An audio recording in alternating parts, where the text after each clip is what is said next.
नमस्कार दोस्तों, मैं हूं रंजीत और आप देख रहे हैं हेयर एंड थिंक। आज की वीडियो में जानेंगे लिजर लेडी के बारे में और साथ में ही बात करेंगे कि जो फ़ोन की ब्लू लाइट होती है या लैपटॉप से जो ब्लू लाइट निकलती है उनका हमारे ब्रेन के ऊपर क्या असर होता है, हमारी बॉडी के ऊपर क्या असर होता है। तो ऐसे ही मज़ेदार बातें कुछ करेंगे आगे इस वीडियो में, तो बने रहिएगा मेरे साथ। तो चलिए आज का वीडियो शुरू करते हैं।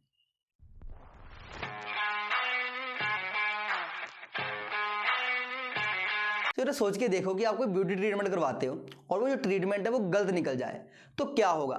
बहुत गुस्सा आएगा ना। तो ऐसा ही कुछ हुआ यूके में रहने वाली एक लेडी के साथ जिनका नाम है जेन बोमैन और उनकी एज है 59 ईयर। तो जेन ने क्या किया, इन्होंने अपना वेट लूज किया। सबसे पहले देखिए, जब हम कोई सर्जरी करवा के वेट लूज करते हैं तो जो हमारी स्किन है, जो हमारी ये स्किन है वो लटकने लग जाती है। तो ऐसे ही जो जेन की जो नेक की स्किन थी वो लटकने लग गई थी। अब उसको टाइट करवाने के लिए एक थेरेपी होती है, फाइब्रोब्लास्ट थेरेपी। तो जेन को लगा ठीक है मैं ये थेरेपी करवा लेती हूँ, इससे जो स्किन है वो टाइट हो जाएगी एंड सेट हो, उनका जो फेस है, उनकी जो बॉडी है वो सही हो जाएगी। तो इसलिए उन्होंने थोड़ा ऑनलाइन सर्च किया, एक डॉक्टर ढूंढा जो फाइब्रोब्लास्ट थेरेपी कर सकता था और जेन ने 500 पाउंड्स उस डॉक्टर को दे दिए, जो कि तकरीबन इंडियन करेंसी में तकरीबन 48,000 रुपीज़ बनते हैं। एक नॉर्मल पर्सन के लिए भारी भरकम अमाउंट है 48,000 रुपीज़। तो जब ये ट्रीटमेंट करवा लिया तो वो कहीं ना कहीं ये ट्रीटमेंट गलत निकल गया और जो जेन की जो नेक है वो पूरे लाल लाल दानों से भर गई, रेड डॉट्स हो गए पूरे ही उनके स्किन पे और उनकी स्किन जैसे चिपकली की स्किन होती है ना वैसे ही दिखने लगी। तो ये रेड डॉट्स होने के बाद अब जेन क्या है, परेशान तो हो ही जाता कि अब मैं इसको कैसे हटाऊं, कैसे इसको हटाया जाए। तो जेन ने ऑनलाइन उस जो डॉक्टर था उसको रिव्यूज दे दिए कि बहुत घटिया काम किया है, इसने अच्छा नहीं किया।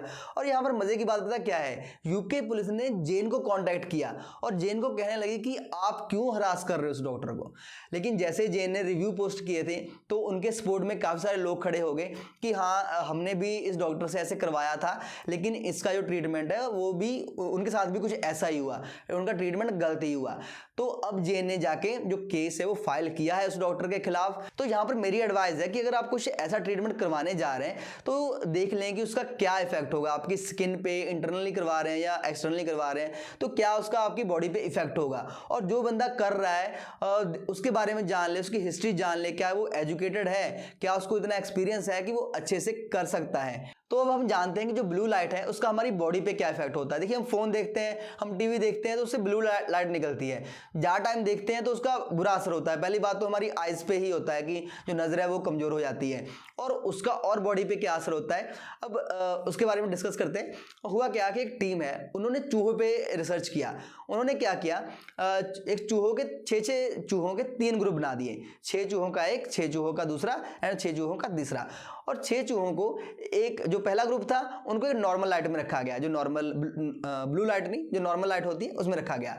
जो बाकी का दूसरा ग्रुप था उसको रखा गया 6 घंटे ब्लू लाइट में और जो तीसरा ग्रुप था उसको 12 घंटे ब्लू लाइट में रखा गया। तो जिन चूहों को 12 घंटे ब्लू लाइट में रखा गया था उनमें प्यूबर्टी जल्दी आ गई थी। तो ये ब्लू लाइट करती कैसे है? देखिए, सबसे पहले मैं एक इफेक्ट बताना चाहता हूं कि जो ब्लू लाइट है वो हमारी बॉडी में मेलाटोनिन का जो लेवल है वो कम कर देती है। उससे क्या होता है कि हमें नींद कम आती है। आपने देखा होगा कि अगर आप तो रात को आप फोन देख रहे हो तो आपको 2 भी बज जाते, 3 बज जाते, नींद नहीं आती है। तो जो ब्लू लाइट है वो हमें नींद को कम करती है, जो कि अच्छी बात नहीं है। और साथ में ही हमारी बॉडी में जो रिप्रोडक्टिव हार्मोन्स होते हैं उनको बढ़ा देती है, उनका जो लेवल है वो बूस्ट अप कर देती है। तो बूस्ट अप करने से क्या होता है कि हमें जो प्यूबर्टी है वो जल्दी आने के चांसेस बढ़ जाते हैं, वो जल्दी हमें प्यूबर्टी आती है। तो दोस्तों ये बिल्कुल भी सही नहीं है। देखिए, जब हम बच्चे थे हमारे टाइम के, जो हमारे पास छोटा फोन होता था वो एक बटन दबाए जिसमें गाना बजता है वो वाला फोन होता था, लेकिन आज के टाइम में हर एक बच्चे के पास फोन है। तो अभी जो रिसर्च है ये चूहों पे ही की गई है। अब डायरेक्ट कोई ह्यूमन पे रिसर्च नहीं हमें करने देते, ऐसा जो साइंटिस्ट है वो डायरेक्ट ह्यूमंस पे नहीं कर सकते। तो चूहों पे किया गया है, बहुत सी जो रिसर्च है वो पहले चूहों पे ही होती है। तो अगर चूहों पे ये सेम इफेक्ट पड़ता है तो हो सकता है ये सेम इफेक्ट हम इंसानों पर भी पड़े। तो हमें अभी एक सही कदम उठाने की जरूरत है, अपने बच्चों को जो फोन है उसका जो स्क्रीन टाइम है वो कम करने की जरूरत है। तो जो अब बात बताने जा रहा हूं बड़ी ही मजेदार है। जितनी भी लड़कियां इस वीडियो को देख रही हैं, जरा आप इमेजिन करो क्या उस शादी के 8 साल बाद पता चल रहा है कि जो आपका हस्बैंड है वो लड़का है ही नहीं, तो क्या करोगे उस केस में? तो ऐसा ही कुछ हुआ गुजरात के वडोदरा डिस्ट्रिक्ट में रहने वाली एक महिला के साथ। हुआ क्या कि जो लेडी थी वो अपने हस्बैंड को मिली 2014 में एक मैट्रिमोनियल साइट पर। तो उनकी जो बातें थी, बातें होती गई, प्यार बढ़ता गया। तो 2019 में इन दोनों ने शादी कर ली। शादी करवाने के बाद इवन कि वो दोनों हनीमून पे भी गए। तो अब आप भी सोच रहे होंगे कि जब ये हनीमून पे चले गए तब क्यों नहीं पता चला कि जो हस्बैंड है वो लड़का नहीं है? सुहाग रात पे क्या किया इन्होंने? क्या सारी रात बैठ के गोटियां खेली? तो जी हाँ दोस्तों, आप सही समझ रहे हैं। मुझे भी यही लगता है कि इन्होंने सारी रात बैठ के गोटियां ही खेली होंगी, क्योंकि जो हस्बैंड है उसने मना कर दिया। उसने बोला कि वो सेक्स नहीं कर सकता, और उसके पीछे एक रीज़न बताया कि जब वो रशिया में था उसका एक्सीडेंट हो गया था जिसके कारण वो सेक्स नहीं कर सकता। तो इसी बहाने के साथ ये शादी जो है वो आगे बढ़ती चली गई।